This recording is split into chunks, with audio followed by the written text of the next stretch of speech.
The Tennis Gambling Podcast on the Sports Gambling Podcast Network is brought to you by Edge Boost. Bank for better. Sign up today. Edgeboost.bet. Code SGPN to get a $25 deposit bonus.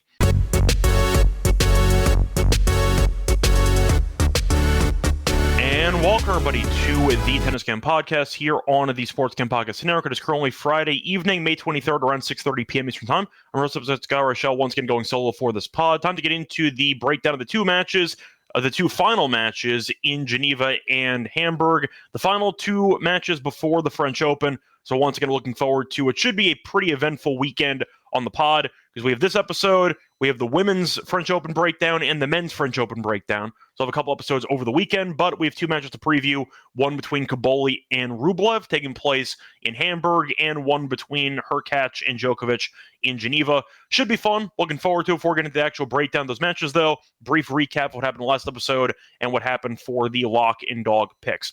Starting off with the lock and dog, overall pretty good episode for us. Ended up losing the lock, though. We had Norrie team total under 8.5 games at minus 115.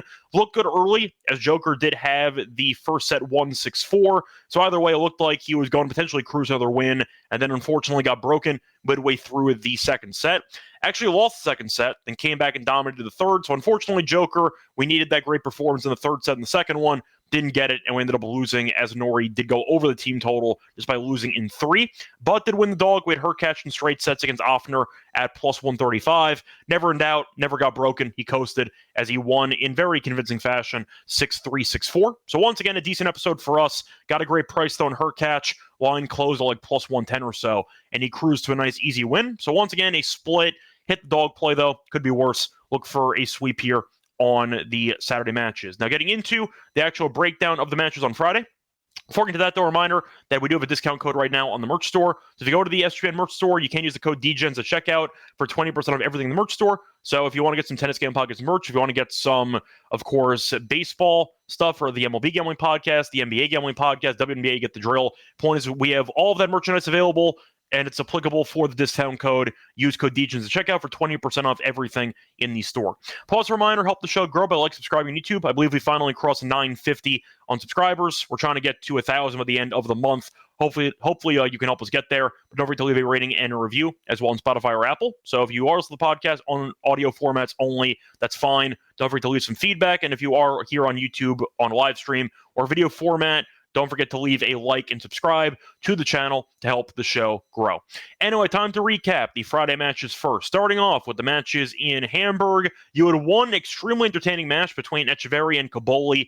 Thought it'd be close. We thought Etcheverry would win in 3. He ended up losing in 3. Nice comeback by Kaboli. Got killed in the first set, 6-2. He was also down a break in the second set. And then he upped the aggression, he upped the firepower, and he was able to keep Etcheverry on the back foot as he turned the match around. Nice job by him. But Etcheverry was up once again 6-2, 3-1, and then Kaboli ended up increasing the actual pace on his shots and the aggression, and he was able to break not once but twice to win the second set 7-5. Then he came back in the third set, ended up having a couple of breakpoint chances early, did not convert. Etcheverry had a breakpoint chance in the 1-2 game, ended up not converting there, and then eventually you saw Kaboli get the break into the 4-4 game en route to getting the break and serving it out for the win. So nice win by Kaboli there, his first time beating Etcheverry, I believe. I think he was 0-4 previously. Then he was able to finally beat him in a marathon, but we did like the over 2.5 sets that got there. Thought Etcheverry would win, but Kaboli came back and got the job done. Etcheverry still cannot win a title. He's still one of the best players on tour to not win a title. Titles of that actual name title belongs to Fekina. But the point is, Etcheverry's on a short list of talented guys who have not won a title yet. Gonna have to keep waiting. He had a chance there, did not convert though, as he lost in 3 to Kaboli. Then you had a very lopsided match, which I did not see coming.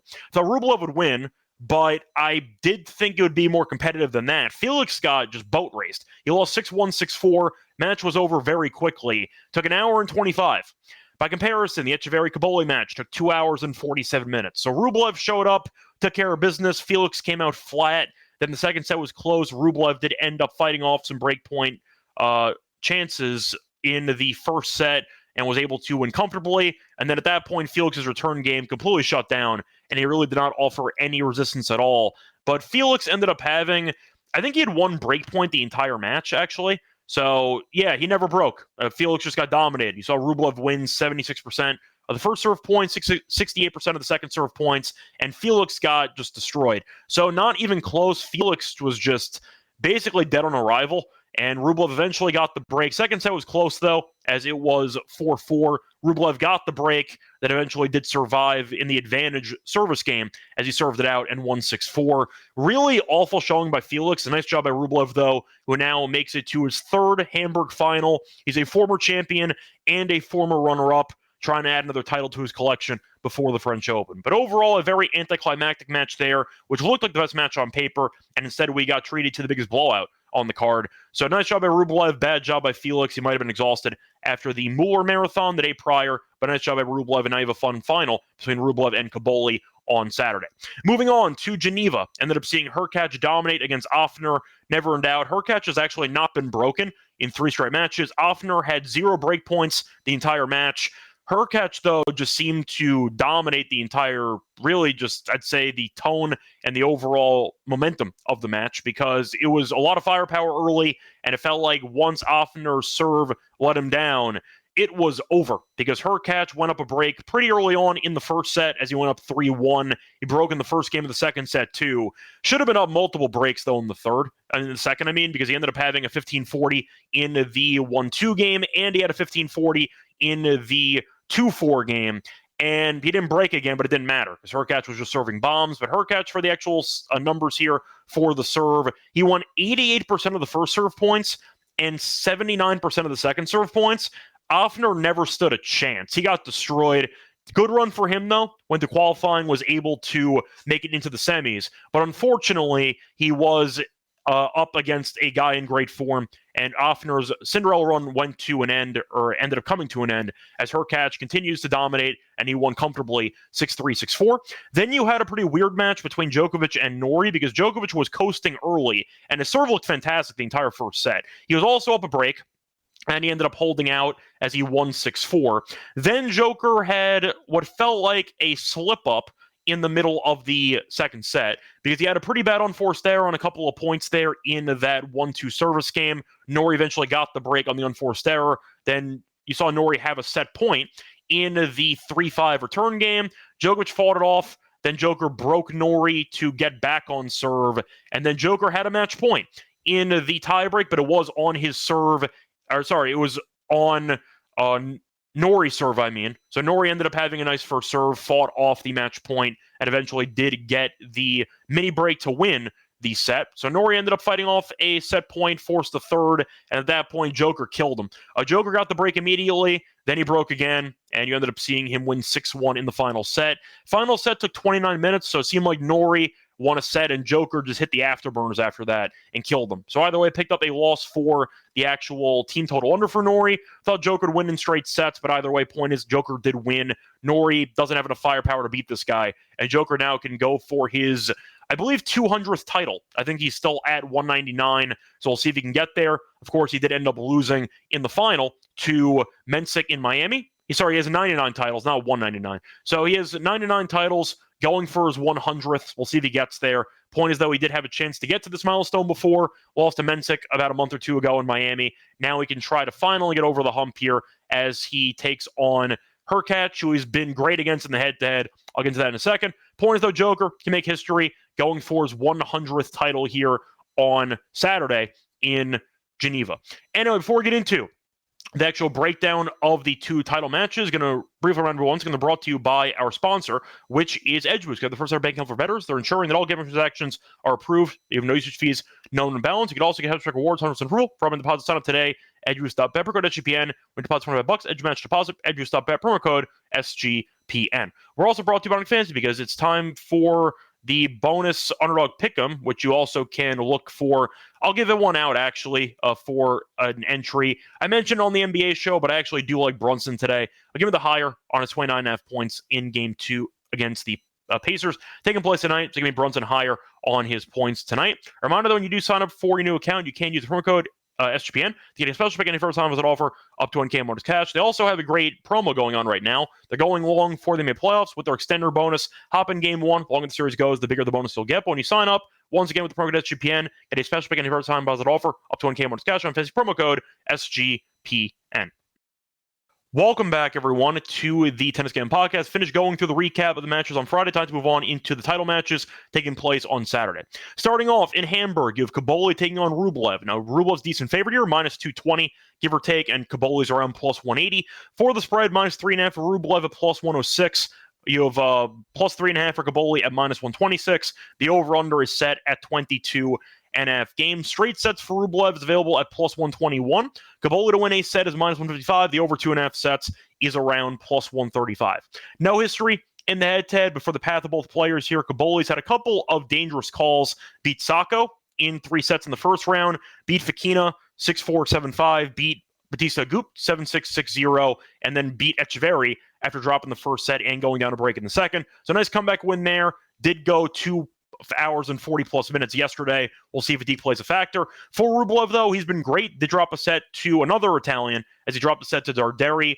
Only set he's dropped. He's been coasting besides that. Beat Felix in straight sets, beat Darderi in 3, beat Engel in straight sets, and beat DeZumer in straight sets. And I said before, Rublev has been here before. It's the 3rd final he's made in Hamburg. He has won 1 of the 2 title matches, so he's been around the block a few times. Kaboli did win his first title a couple of weeks ago, beating Baez in a tournament in the final. So the point is Kaboli has a title to his belt this season. We'll see if he can double it up this time around. But for the actual pricing, the question is, do I think Rublev should be this big of a favorite?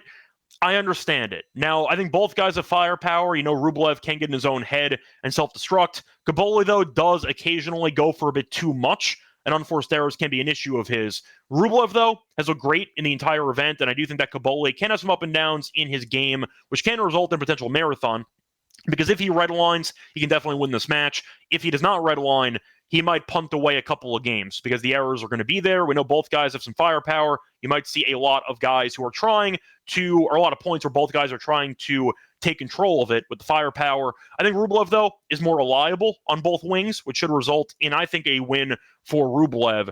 Boston, I am not a Knicks fan, like at all. I'm a Nets fan. So that is fake news. Yeah, I'm not a Knicks fan. Terrell's a Knicks fan, and that's basically it. Lonte, who does Lonte root for? I actually am not even sure who Lonte roots for. I should know that, but I don't know if he ever actually admitted it. I'm a Nets fan, so I don't root for the Knicks. So there you go. Either way, though, a point is for this matchup, though. I think Rublev should be favored. The question is, do I think Kaboli keeps it interesting? I'll say yes. I think 1 set's close. Rublev, though, should win. I think he's better than Kaboli is. Kaboli, don't get me wrong, has been good, but having a marathon against Echeverry, the match before, is not ideal, at least based on current form. He has to play a lot better than he did against Echeverry to get the job done here against a better opponent in Rublev in the final. Rublev, though, faced off against Felix, who might have been exhausted after the Mueller marathon, but he's still been coasting. He's been great here, historically speaking, former champion. I think he should win this. The thing is, 3.5 games does feel kind of steep for me. I'd rather go for the team total. I see 12.5 at around minus 135. I see a close set there, maybe a breaker. I think Rublev, though, will win, and I do think that he's going to win in what could be 2 or 3. But I see a competitive set, though, so I don't mind Rublev team total over for this one as a main thought for this match. Besides that, though, I don't mind Rublev winning the first set and the match because Rublev has been undefeated in the first set so far in this event. Kaboli, though, has actually dropped the first set in 3 of his last 5 matches, including 2 of the first 4 matches at this event. So Kaboli has been kind of a slow starter. Then he finds his rhythm. I think Rublev is going to jump him early. I don't mind Rublev first set and moneyline combo at around like minus 138, give or take. But I think you're looking at a good spot for Rublev to get off to a good start and then do enough to win this title in another, once again, solid run for Rublev after having a pretty up and down season so far.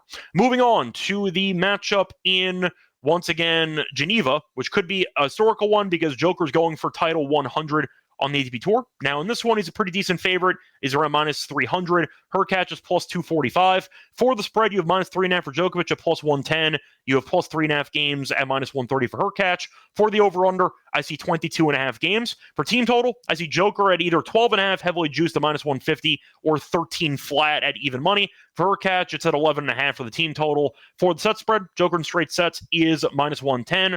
Hurkacz to win a set is minus 120, and the over 2.5 sets is plus 160. So for this matchup, head-to-head history definitely favors Djokovic. Unlike Rublev and Kaboli, there is a lot of head-to-head history here with these guys. Joker is currently 7-0. He's never lost to Hurkacz, but there have been a couple of close calls. Faced off, last meeting was in the ATP Finals 2023, and I believe Hurkacz was a late fill-in for Tsitsipas, I think, and Hurkacz ended up losing in 3. I think he was a fill-in there. But either way, point is Joker beat him in 3, beat him in Wimbledon in 2023. 2 tiebreaks initially, which Hurkacz could have won. I think he was up a mini break in both of those breakers and eventually choked it and then did eventually win the 3rd set before losing in 4.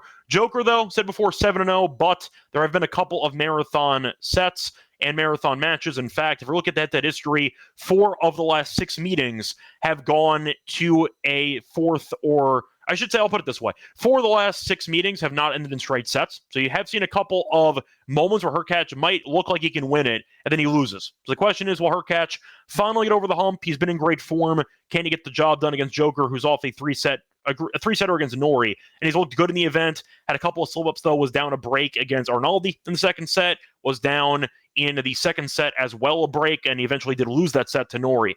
Hurkacz, though, has been cruising. He's won all 8 sets. He has not been broken in 3 straight matches, and once again, he has had some success in individual sets against Joker. Now, I do think Joker should win.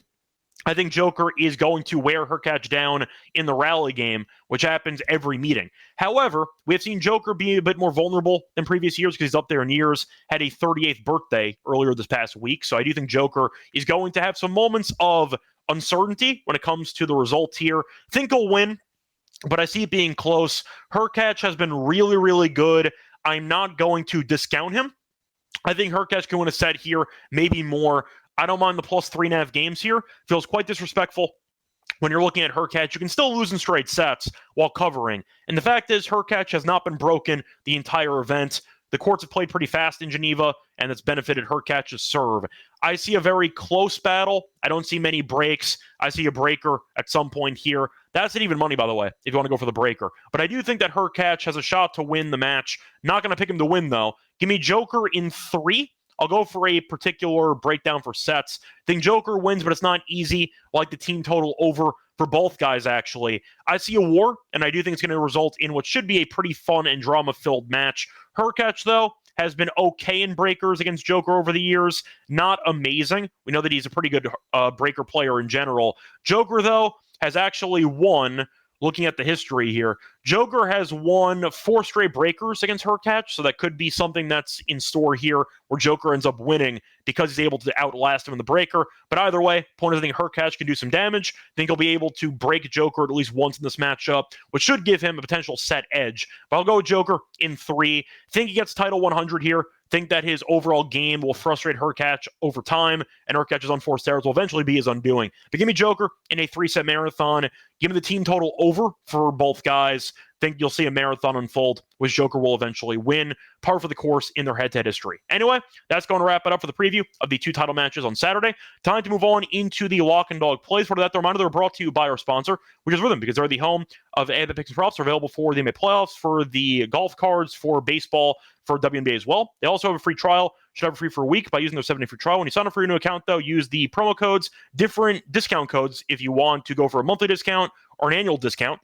Monthly discount, use promo code SGPN25 for 25% off and 50% off the annual subscription with promo code SGPN50. Once again, through them, promo code SGPN25 for SGPN50. Sign up for the 7-day free trial by going to sportscamp.com, so it's RATHMM. We're also brought to you by Circle Ultimate Fantasy Bowl Giveaway, because Circa is having a great giveaway for a 12-person league to draft in Vegas and be treated like VIPs for their stay. We're going to get a 2-night stay at Circa Resort for the entire 12-person league, and they can host the draft at a cabana, stadium swim with a $5K food and beverage credit, also home transportation, to and from the airport, and much more. Contest from May 5th to June 30th. Sign up at sportscamp.com/Circa. Sign up at sportscamp.com/CIRCA. We're also brought to you by MyBook.ag, because they're the book to every sport. They have the NBA playoffs, they have the NHL playoffs, they have baseball, they have UFC, tennis, you name it. They're also available in a ton of locations. Use crypto for payouts, easy deposits. When you sign up for a new account, though, use the promo code SGPN to get a 100% match up to 1K. And once again, terms and conditions apply. MyBook.ag, promo code SGPN. Welcome back, everyone, to the Tennis Game Podcast. Finished going through the preview of the 2 finals on Saturday. Now it's time for the lock and dog picks. For the lock, I'm going to go back to the matchup in Hamburg between Rublev and Cobolli. Give me Rublev to win the first set and the match at minus 138. Not going to be too creative here. Cobolli has not been a great first set player in the event, even including the last event he was in. He has dropped the first set in 3 of the last 5 matches. Rublev, though, has won the first set in all 4 matches in this event. He's been solid, a good starter, and Cobolli's off a marathon. He might be exhausted. We saw Felix running on fumes after beating Mueller in 3 the round prior. I think it's a pretty bad spot for Cobolli. Yes, he beat Echeverry, a good win for him personally because he was 0-4 lifetime against him. But still, we know Rublev's much better than Echeverry, and he still had to come from behind down a set and a break. Think fatigue could be an issue for Cobolli here, and the fact that Rublev's a former champion here and a former runner-up, I think he looks more comfortable on the courts here, and I do think that the moment, you could argue, might result in some nerves for Cobolli. Didn't win a title against Baez earlier this year, but still, I like how Rublev is familiar with the courts here, familiar with the title match atmosphere, and I like how he's been playing in the event. He's only dropped 1 set. He's been coasting for the most part, beating Felix comfortably in the semis. Should give him a lot of confidence boost here for this matchup. Give me Rublev first set and money line at minus 138 as my lock. For my dog, I'm going to go for glory here. I picked a marathon between Joker and Hurkacz. I'm going to go with it again. If you want to go for the over 2.5 sets, you can find that at plus 150, but I'm going to go with the team total same game parlay approach. Give me Djokovic, team total over 12.5 games, parlayed with Hurkacz, team total over 11.5, and that pays out a plus 187 on Caesars. In theory, you can get there without a third set if Joker wins 7-6, 7-6, but point is Hurkacz has been serving very well. He has not been broken in 3 straight matches. He has not lost a set yet. Hurkacz has been dangerous so far at the event, and Hurkacz then can serve bombs, which can limit the success Joker's return game might have, but Joker's been serving well too. I don't see many breaks in this one. 4 of the last 6 meetings denied in straight sets. I see a close matchup, couple ways to get there. In theory, Hurkacz could win in 3, and this still cashes. But Joker and Hurkacz should have at least one breaker, in my opinion. Should be a very close matchup. Hurkacz might be being dismissed a bit by the odds makers, etc., because he is a plus 250 dog or so. He's been really good. And Joker was down to break against Cobolli. It's not Cobolli. Was down to break against Arnaldi and down to break against Norrie in the last round. Think that he can slip up for a couple minutes and Hurkacz finds a break and holds out to win a set. Give me a war here. But I like the value here at plus 187. I'll go with that as my dog. So once again, the plays for the finals in Geneva and Hamburg. The lock's going to be on Rublev to win the first set and the match against Cobolli at minus 138. For the dog, I'm going to go with the same game parlay. Give me Joker team total over 12.5, parlayed with Hurkacz team total over 11.5 at plus 187. Let's wrap it up. Like once again, for the French Open, going to do the men's preview first, then the women's preview after it. But once again, we'll have quarter odds, we'll have outrights, all the fun stuff for the men's and women's French Opens. That's going to take place tomorrow. So keep an eye out for 2 episodes happening tomorrow. Till next time, good luck to all of you and all of your bets. Bye, everyone.